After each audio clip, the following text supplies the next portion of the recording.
amahoro turabaramukije abakunzi ba televiziyo Burundian Gospel. Turabashimiye cyane baradukurikirana bose, dushimira cyane abasanzwe abakozi b'i televiziyo mwiyemeje guhaguruka kugira ngo mushikane ubutumwa bwiza kure, biciye mu ndirimbo, biciye mu kuvuga ubutumwa n'ibindi bikorwa bitandukanye by'ubwami bw'Imana turimwo. Imana ihezagire Burundian Gospel TV kubona mwaduteye iteka mukatugendera, mwipfuza kugira ngo dushobore kuganira mu mwanya mutoya ijambo ry'Imana. Imana ibakomeze, nkimiriza n'abantu gukurikirana iyo televiziyo kuko ni televiziyo yuguruye vuba mu bagabo, iri kirubaka imitima y'abantu benshi cyane. Muyikurikirane, mugerageze kuyabonesha muri benshi kuri televiziyo, kuyitanga, kuyipartaja kugira ngo abandi ntitwigungana, bamaze kuyimenya ntitwigungana ivyiza, n'abandi bashobore kubikurikirana. Murakoze cyane rero, Imana ibagire neza. Twagomba kuganira ku ijambo rivuga ngo agakiza. Ntaragira rero icyo mvuga, abariko barankurikira mu nkundire tumanze dusenga Imana.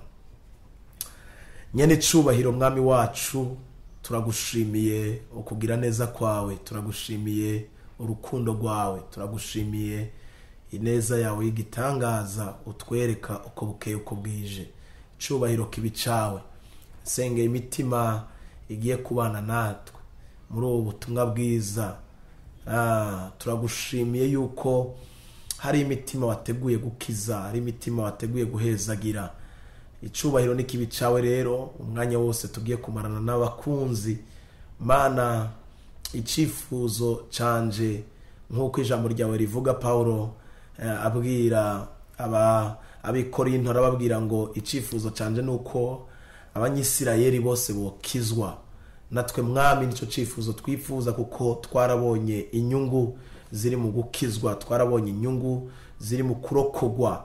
Kuva tukumenye Mana, twabonye ubuzima bwacu buhinduka. Icifuzo canje rero nuko abari bukurikirana ubutumwa Mana bakira, kuko nta kindi gitumye mwami tuvuga gituma tutagira isoni, dushira amanga tukavuga n'ivyiza twabonye mu gakiza. Icubahiro rero kibicawe, uherekeze ijambo ryawe kandi urishitse ku mitima yose iri bwumve ivyo tugiye kuganira. Icubahiro kibicawe mu izina rya Yesu, amen. Turabakiriye kandi rero, Imana ibagire neza. Tugomba kuganira ku ijambo duhagarara ko rivuga agakiza.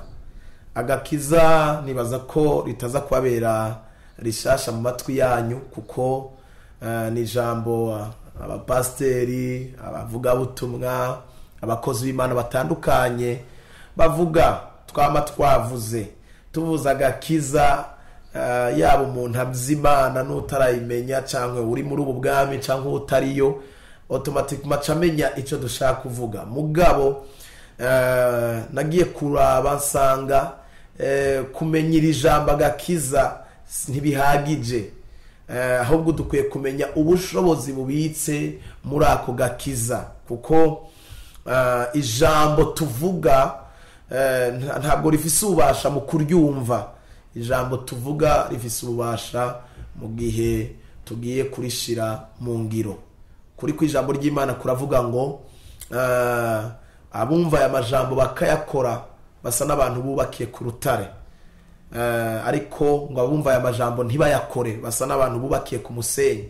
Rero yaba bubakira ku musenyi, yaba bubakira ku rutare, bose Bibiri tubwira yuko bagezwa n'umuyaga n'ibihuhusi. Iyo bije rero bigahuhuta, muravyumva yuko abari ku musenyi bagira ikibazo, kuko nta rufatiro gukuri baba bafise. Ariko ngo abubakiye ku rutare, ngo ibihuhusi birahuhuta bigahuhutisha hirya no hino, ngo inzu ikaguma yubatse kuko yubakiye ku rutare. Uru rutare nago bavuga ni Kristo Yesu. n'uyu mwami wacu twizeye. Nifuza yuko nawe uri kurankurikirana uwo mwizera kuri uyu munsi. Reka rero twihuse dusome ijambo ry'Imana, twumve icyo ijambo ry'Imana ritubwira ku bijyanye n'agakiza. Turabe mu gitabo cy'Abaroma igice c'10 ku murongo w'8 kugeza ndanyarutsa ngeze kuri 12. Haranditswe ngo, ariko kwavuze gute? Hariho akabaza. Kwavuze kuti ijambo riri hafi yawe, riri mu kanwa kawe no mu mutima wawe, niryo jambo ryo kwizerwa, iryo tubigisha.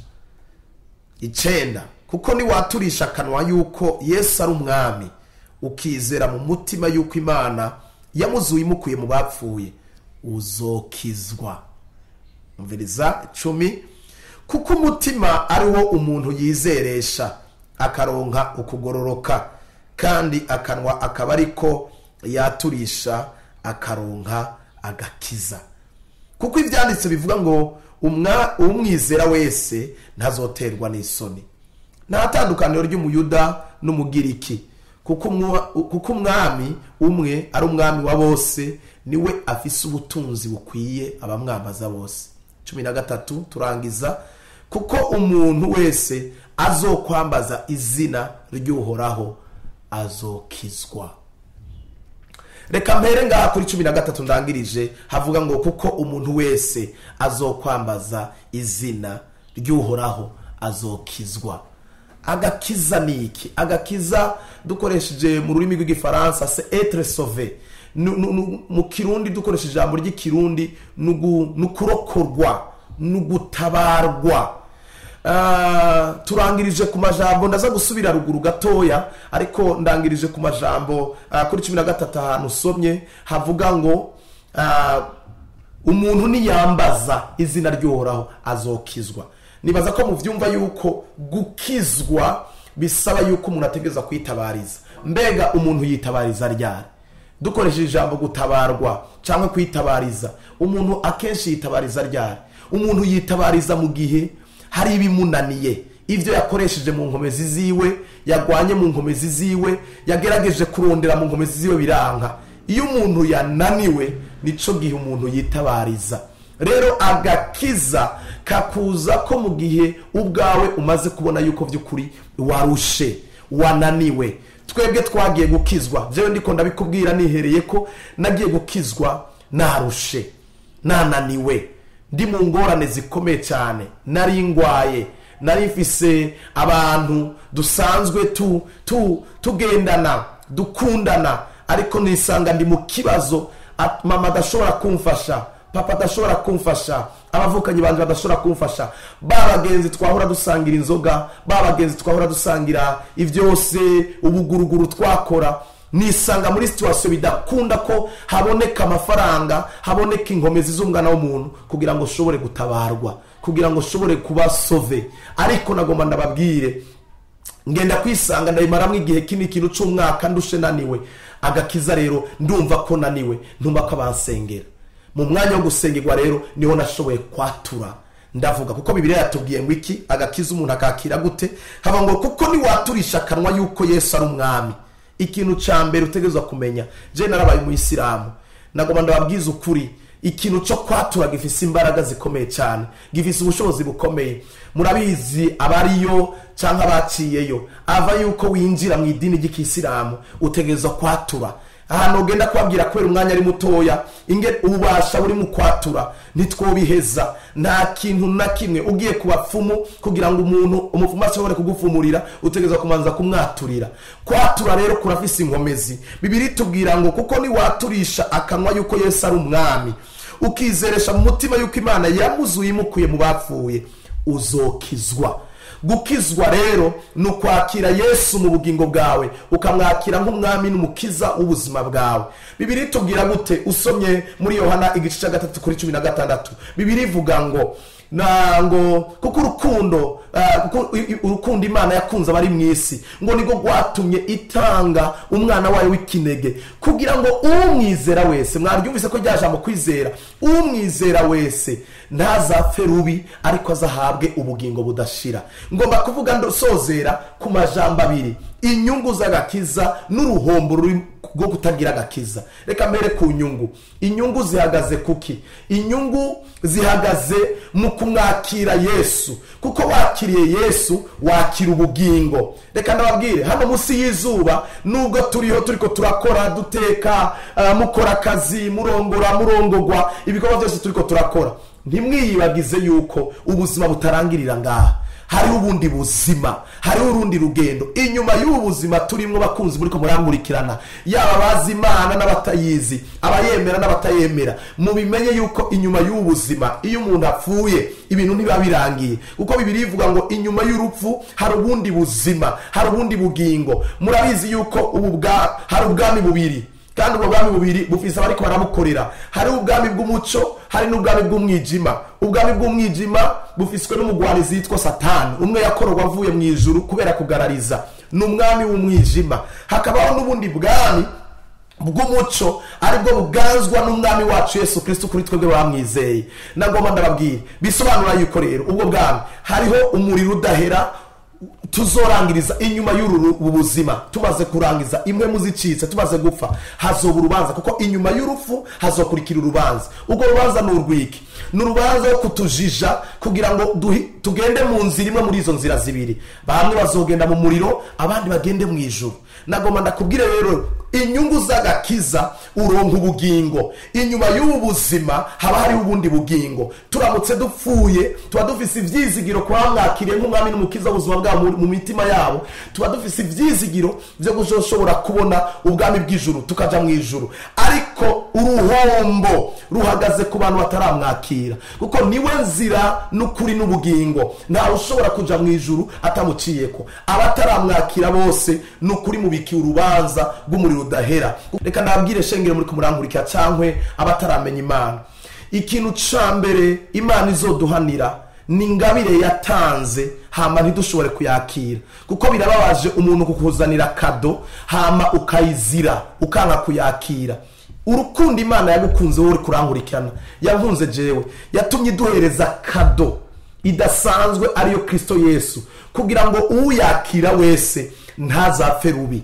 Nagomba ndababwire yuko abantu batakira Yesu nk'umwami n'umukiza w'ubuzima bwabo bazopfa rubi. Gupfa rubi naho nukuja mu muriro udahera. Ariko abamwakiriye, Bibiliya tubwira usomye muri Yohana igice ca mbere ku murongo wa 12 ngo abamwakiriye ngo yaciye abahereza ububasha bwo gucika abana b'Imana. Abo ngo nibo batavyawe no kwifuza k'umugabo cyangwa n'amaraso, ariko bavyawe n'Imana. Nagomba nakwifuriza muri umwanya mutoyi narifashe ukugira ngo umwakire, kugira ngo ntuzufe rubi. Ubwo n'uruhombo kubona warahawe kado ntushobore kuyakira. Kwakira Yesu Kristo byatuhaye inyungu ikomeye cyane, byaraturuhuye, biduha amahoro, biduha ivyizigiro vya kazoza na kubu. Iyo tumwakiriye turaruhuka. Ariko iyo udafise Kristo muri wewe, wifuza gukubita umuntu mugenzi wawe, wifuza kwiba, wifuza kumena inzu. Kubera iki? Ufise stabilite mu mutima wawe. Ariko abamwakiriye, ikintu ca mbere abahereza amahoro. Muri Yesaya haravuga ngo nta mahoro y'umunyavyaha. Unkundire rero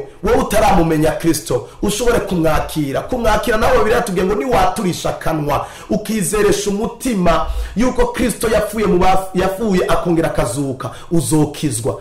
Akanwa niko twaturisha tugakizwa, hama twizeresha umutima tukakira ukugororoka. Reka ndakwifuriza kwakira ukugororoka uno mwanya tuko turaganira. Reka ndakwifuriza kumwakira Yesu Kristo kugira ngo ushobore kuruhuka mu mutima wawe. Ndakwifuriza yuko iyi message yogira umumaro. Woba umunsi wawe uyu munsi nyene wumvirije iyi message, yo wari umunsi wawe wo gukizwa, umunsi wawe wo kuruhuka, kugira ngo ntuzopfe rubi, ariko ushobore guhabwa ubugingo budashira. Unkundire nimba wamaze kunyumva, nagoma ndakwatuze, kuko niyo nzira twese twaciyemo. Nicaye ngaho ariyo nzira naciyemo, baranyatuje. Nizeresha, ndaturisha kanwa kanje, ndakizwa. Hama nizeresha umutima ukugoroka kuza kwinjira mu mutima wanje. N'umwanya mutoya nirisengesha usubiramwo, ngira ndakwaturisha umwanya mutoya, hama ukakira Yesu nk'umwami n'umukiza w'ubuzima bwawe. Ubuzima bwawe bugahinduka guhera uyu mwanya uri kuranyumviriza. Subiramwo hamwe nanje nimba uri kurangurikirana ati mwami Yesu, ndakwakiriye nk'umwami n'umukiza w'ubuzima bwanje. Mbere umwami mu mutima wanje, mbere umukiza. Ntabara amagorwa yose mfise, ndarusha mu mutima wanje. Umparira ivyaha byose nagendeyemo, nakira agakiza mu bugingo bwanje. Izina ryanje ryari ryanditse mu gitabo cy'urupfu, urikureyo uryandike mu gitabo cy'ubugingo, kugira ngo nibagaruka kuza gutora umugeni ari we jewe, ari wakwizeye wese, uzusange nanje niteguye. Ndakwakiriye umbere umwami n'umukiza w'ubugingo bwanje. Uyu munsi ndakijijwe mu izina rya Data n'iry'Umwana n'irya Mpwemu Yera. Amen. Iryo sengesho nyuma yo kurisenga wizere urakijijwe. Bibiri ivuga ngo abamaze kwinjira muri Kristo Yesu ngo nta rubanza ruzobatsinda, ko kandi vyakera byose, ivyaha byose wakoze biba bikuvuye ko, byose biba bibaye bishasha. Imana ibagirire neza mwe mwankurikiranye, mwakira gakiza, mumurondere bigishoboka ko abonwa, kuko igihe kizogera aho kifuza ntushobore kukaronka. Uracaronka bakakubwira turacakora ibishoboka byose kugira ngo mushobore kukumva, ngo nta kindi gitebeje isezerano atari uko abantu bose bihana bagakizwa. Ndakwifurije agakiza, kuko agakiza gafise inyungu nziza cyane, ariko kutagira agakiza n'uruhombo rukomeye. Mwarahezagiwe cyane, icubahiro kibi cy'Imana.